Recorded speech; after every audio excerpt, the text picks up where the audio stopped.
उप मुख्य निर्वाचन पदाधिकारी रामप्रताप सिंह जादौन ने बताया कि प्रदेश में 4 नवंबर से 4 दिसंबर 2025 तक घर घर जाकर मतदाताओं से गणना प्रपत्र एन्यूमरेशन फॉर्म भरे जाएंगे। मतदाताओं को इस फॉर्म में अपनी पूरी जानकारी देनी होगी। इसके बाद 9 दिसंबर को प्रारूप मतदाता सूची प्रकाशित की जाएगी, जिसके साथ दावे और आपत्तियों की प्रक्रिया शुरू होगी, जो 31 जनवरी 2026 तक चलेगी।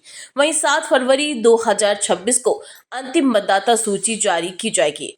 मुख्य निर्वाचन अधिकारी ने बताया कि प्रत्येक तहसील के लिए सहायक निर्वाचन पंजीकरण अधिकारी नियुक्त किए गए हैं, जबकि जिला मजिस्ट्रेट प्रथम अपील और मुख्य निर्वाचन पदाधिकारी द्वितीय अपील की सुनवाई करेंगे। इस प्रक्रिया में बीएलओ 3 बार मतदाताओं के घर जाएंगे, पुराने एसआईआर डेटा से मिलान करेंगे और मृत या स्थानांतरित मतदाताओं की पहचान करेंगे।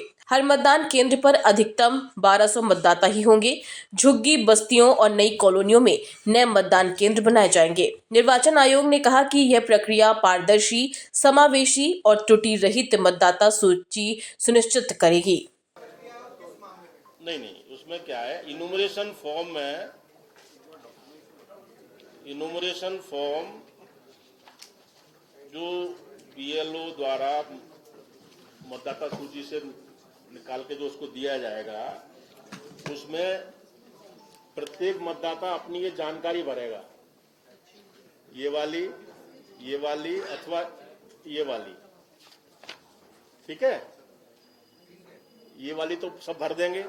ये वाली जानकारी जो बीच में कॉलम में जो बना हुआ डंडा, ये वाली और ये वाली, ये उसके माता पिता का नाम 2003 में है कि नहीं, और या माता पिता का नहीं है तो उसके और वंश वृक्ष के लोगों का नाम, दादा का या किसी का नाम 2003 की एसआईआर में है कि नहीं, वो ये जानकारी भरेगा, ठीक है ना।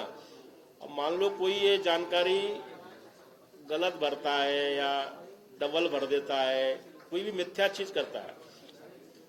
भारत का संविधान प्रत्येक नागरिक को एक वोट का अधिकार देता है।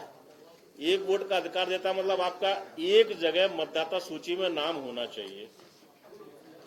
यदि आप गुमराह करके 2 जगह इस तरह का फॉर्म भर देते, आज की तारीख में यदि किसी मतदाता का 2 जगह 3 जगह भी नाम है, जो 5,74,00,000 में से, तो उसको यदि 2 जगह नाम है तो उसको 2 जगह इन्यूमरेशन फॉर्म जनरेट होगा।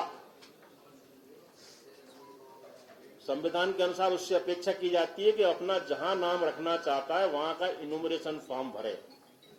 तो दूसरी जगह का जब उसका इन्यूमरेशन फॉर्म भरेगा नहीं तो ऑटोमेटिक उसका नाम ड्राफ्ट सूची में नहीं आएगा, ठीक है ना।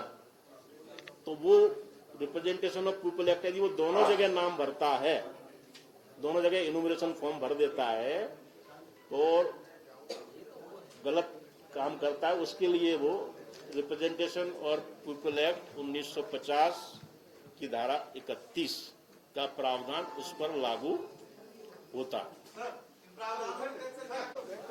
इस एसआईआर की जो समय सारणी बहुत महत्वपूर्ण है। समय सारणी एक बार मैं दोबारा बता देता हूं। इस एसआईआर की प्रक्रिया 28 अक्टूबर से प्रारंभ हो गई है। 28 अक्टूबर से 3 नवंबर 2025 तक ये जितना भी मशीनरी है, बीएलओ, ईआरओ, डीओ, इनका प्रशिक्षण होगा और इन्यूमरेशन फॉर्म के छपने की कार्रवाई की जाएगी। 4 नवंबर 2025 से 4 दिसंबर 2025 तक जितने भी मतदाता हैं उनको इन्यूमरेशन फॉर्म बीएलओ द्वारा वितरित किए जाएंगे और उन इन्यूमरेशन फॉर्म को एकत्र किया जाएगा।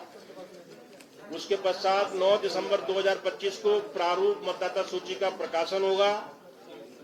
उस प्रारूप मतदाता सूची पर कोई भी दावे और आपत्तियां 9 दिसंबर 25 से 8 जनवरी 2026 तक प्रस्तुत कर सकेगा।